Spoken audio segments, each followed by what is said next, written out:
the Headless Horse of Storeton Woods. In the north of England, but south of Liverpool, across the Mersey River, is the Wirral Peninsula. And somewhere in the Wirral is a quaint village of Upper Bebbington, a cozy abode for the more comfy of the middle class today, just as it has been for hundreds of years. Not so far away, perhaps a brisk 20-minute walk, on the other side of the tracks, the wrong side, one could also find the village of Rock Ferry, today an abode for Chavs, just as it was for their forefathers, the Scallies, Asbos, Yobs, and Rogues. These days, should a Rock Ferryan junkie thief wish to skulk around the gardens of some Upper Bebbington homes at night, why they'd best avoid the usual, well-policed routes, and instead cut through the Storeton woods, which would bring them, hopefully undetected, to the back doors of Upper Bebbington. But then again, Storeton Woods is dark, dense, and, legend has it, the abode of the Headless Horse. On this dark summer night, Mick, one of those drug-loving Rock Ferryan lads, would indeed make his way through Storeton Woods with every intention of rummaging some loose change from the wealthy Bebbington cars. Or if he's real lucky, find a car to take for a joyride too. Mick, full name, David Mick Jagger Jones, on his benefits ID card at least. He would scuttle through a few less patrolled streets in his darkest clothes. His Robin clothes, he'd call them. The black tracksuit, Burberry flat cap, and the blackest sneakers he owned. Mick soon skulked his way to the entrance of Storeton Woods, where he paused to roll a smoke in the moonlight. At age 20, Mick was lean and tall, fleet of foot, and fancied himself one of the toughest chavs in Merseyside, having sucker-punched at least a half-dozen of his mates and kicked a dozen others when they were down. Even still, as he pulled a drag off his ciggy and looked upon the woods he was about to enter, Mick felt a tweak of fright running up his spine. It was childhood memories, of course, the tickling tales of the Headless Horse of Storeton Woods, who, in various versions, would appear on the trail to hinder the unjust with riddles or challenges before allowing them to pass through. In most stories, the Headless Horse is the ghost of an Irish highwayman, a thief who robbed Merseyside travelers until a local warlord caught and beheaded both him and the horse he rode in on.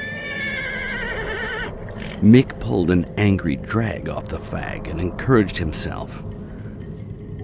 And how the fuck would a Headless Horse even fucking talk if it ain't got in the fucking head anyways?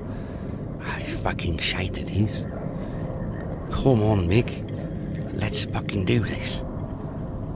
Despite a full moon on that night, the woods were dark, but Mick was confident he could find his way through by memory, and without using up the battery in his flashlight.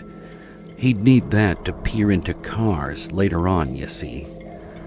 But it should be said, Storeton Woods are famously thick and lush with undergrowth, a carpet of brambles, moss, and ferns.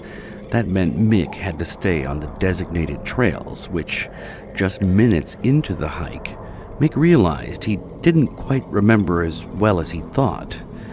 You see, it had been about a year or two since he'd last been through, and maybe had taken a wrong turnabout, because Mick wasn't quite sure where he was anymore. He tried to eyeball the glowing lights of Upper Bebbington and set his direction that way, but the trail he was on was veering him further away, not closer. He was coming upon a clearing where blue moonlight shone through the trees. Anxious to get to that better lit clearing, and maybe more just to escape the darkness, Mick kicked up a jogging pace, and it was just then that he all but jogged himself directly into the rear end of a horse's backside. Mick hurled himself away from the shiny black stallion as he landed on one foot, caught some mud, forcing him to pirouette, fall back, and with a thud landed on his own rear end against a mossy tree trunk. Well, Mick's heart raced in his chest, despite the bottle of cough syrup he'd chugged down earlier that night. Shrew! As he slumped back on the tree trunk. Aye, for fuck's sakes, you damn thing! Mick got to his feet. Still getting his breath back, he leaned forward to brush the greenery off the front of his track pants. Ah, look what you did to my trousers, you big dummy. But with just a split second to glance up, the horse, having carefully repositioned itself, took one swift kick and perfectly planted a hoof square in the center of Mick's forehead. With such a KO crack, it lifted Mick's entire body a foot off the ground backwards and had him drop like a rag doll right back down against the tree trunk. This time, Mick would be sleeping, but for how long, he didn't know. Because when he came to, Mick was curled up in the middle of that moonlit clearing. A fog had rolled in and now surrounded them. Mick and the horse, who was ever so slowly and most casually walking circles around Mick's body. He dared not get up for fear of frightening the horse again. Okay, hey, hello, horsey. Good horsey, good horsey, said Mick as he cradled his head with one hand and grunted to get up off his knees. A little dazed from the knockout, and maybe out of Chav instinct, supposed it must have been a policeman. I didn't do nothing, mate. Oh, didn't ya? Well, you're in my home now, you son of Asbos, so stay where you are, and you'll see how this goes. See, your sins are surmounting, and we're not yet done counting. I don't know what the fuck you're talking about, then. Besides, how the fuck is a horse talking to me if it ain't got no fucking mouth? And with that, the black stallion stopped stepping around, stood sideways before Mick, who looked up and had to squint and rub his eyes in disbelief as the horse turned to face him. The stump, that is. What should be a bloody stump of vertebrae, the neck was instead filled with a face. A flattened face of what was not a man or a horse, but a kind of meaty disc with large yellow eyes and a mouth too, square teeth. The grotesque face was set inside that stump, and it smiled too. Mick looked directly up at it, but in disbelief pulled his eyes away. He was not really sure if he was seeing what he was seeing. Mick felt warm urine flooding his track pants, and he didn't care. It was so horrible, so ugly. A stump face in the neck of a headless horse, and with a coarse fringe of horse mane surrounding the grotesque face like trim around a drum. And then this headless horse began to casually trot around and around Mick again, who now lowered his head and dared not look up. How good I have your attention. My stump you can see. You're in a puddle of pee, but you know how this works. I'll let you go if you answer my riddles ×3. Mick only needed to hear of a way out, and this was enough to shake himself out of the state of shock. Whether this was a nightmare, a drug-induced hallucination, or for real, he'd answer the questions and then run for his life to the nearest bobby, burger barn, or both that he could find. Rubbing his bruised forehead and wiping the trickles of blood from his cheeks, Mick agrees. Yes, good mate. I know the fucking story. 3 riddles, and you promise I can go. Moonlight shimmered off the headless horse's black pelt, and he took up a more pompous type of trot around Mick in the middle of the clearing. Answer me this. Question number 1. Where could someone hide your benefits check so that you'd never ever find it? Is you serious? That old joke? Yes, we knows. Under my work boots. Good one. Real fucking good one, horse. Yeah, that's real fucking funny. Mick would even glance up a little defiantly, only to see that slab of face was staring at him with a most grotesque grin. And with that, he craned his head back down to stare at the moonlit ground instead.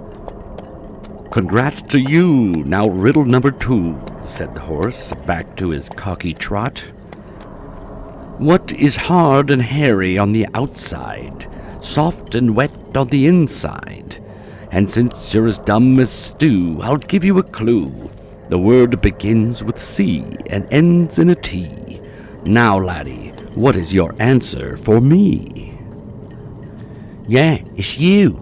It's a cunt. A fucking cunt. That's you. And with that, the headless horse pauses, turns his back end towards Mick, rises up a hind leg, and says, Your answer better be serious and on the up and up, or I'll crack your head open like a coconut.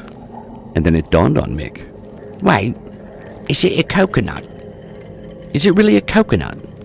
Yeah, it is, my boy. Congratulations on number 2. What the fuck, really? Oh, okay then.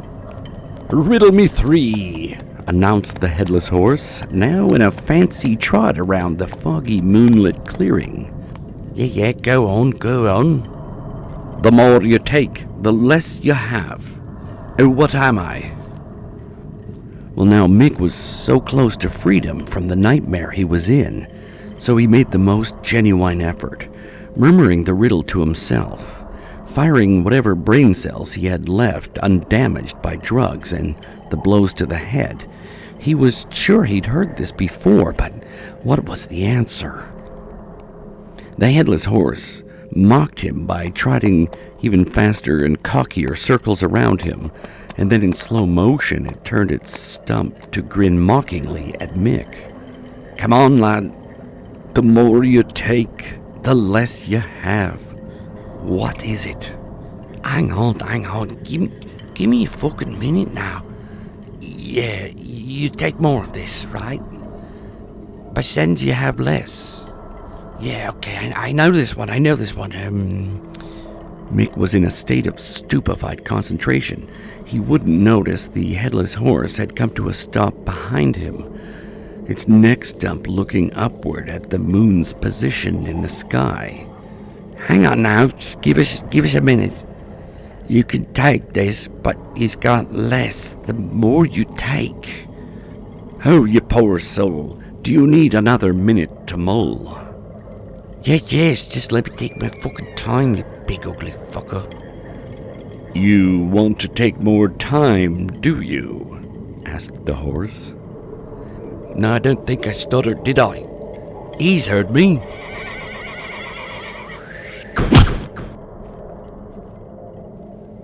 The sun would rise on Storeton Woods that morning, and by noon it would be a local lady from Upper Bebington who called the police to report a body she'd stumbled on in the middle of the woods.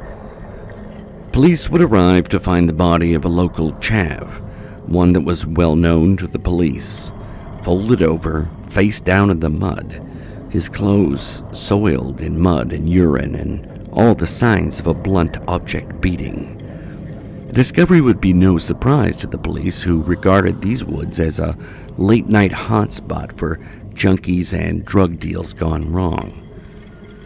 So if you should ever find yourself in those woods when the sun goes down, you're best to have your sober wits about you in case you run into the Headless Horse of Storeton Woods.